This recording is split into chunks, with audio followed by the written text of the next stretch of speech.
আমারে এত সুন্দর করে বানাইছেন, যে মালিক এত সুন্দর কণ্ঠ দান করেছেন, যার বানানো কণ্ঠ এত সুন্দর, তিনি জানি আরো কত সুন্দর। জমিনটা এত সুন্দর বানানেওয়ালাকে, সে জানি আরো কত সুন্দর। চাঁদের আলো ভোগ করি রাতের বেলা, জোনাকের আলো, আকাশেতে লক্ষ তারা এক চাঁদের আলো, লক্ষ মানুষের মধ্যে একজন আল্লাহর ওলি ভালো। চাঁদের আলো এত সুন্দর, যিনি বানাইলেন তিনি আরো কত সুন্দর। সূর্য এত সুন্দর, যিনি বানাইলেন তিনি আরো সুন্দর। পানি এত সুন্দর, যিনি বানাইছেন তিনি আরো সুন্দর।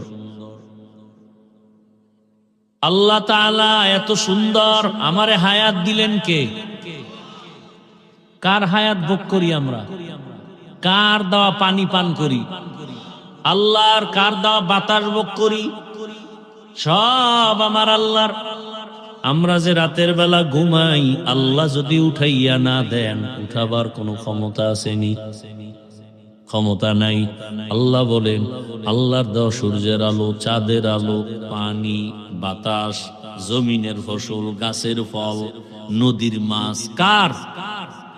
যেই আল্লাহর দেওয়া মাছ এত মজা লাগে, যেই আল্লাহর দেয়া গাছের ফল এত মজা, যে আল্লাহর বানানো জমিনের ফসল এত মজা, এত কিছু যিনি আমাকে দিয়েছেন, তাকে একবার কি দেখতে মনে চায় না? ইয়া ইলাহি মুঝসে মুঝকো দূর কর, তাকে দেখো মুঝ মে তুঝকো এক নজর।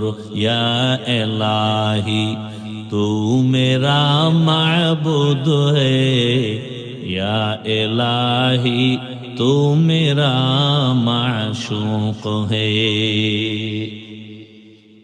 আল্লাহ তাআলা এত সুন্দর আসমান বানালেন, জমিন বানালেন, আমাকে বানালেন, সব বাক। আমাকে বানালেন, আমারে দিয়ে চিন্তা করেন তো, সব বাক। আপনারে যে বানাইছেন কে? এক ফোঁটা নাপাক পানি থেকে বানাইলেন,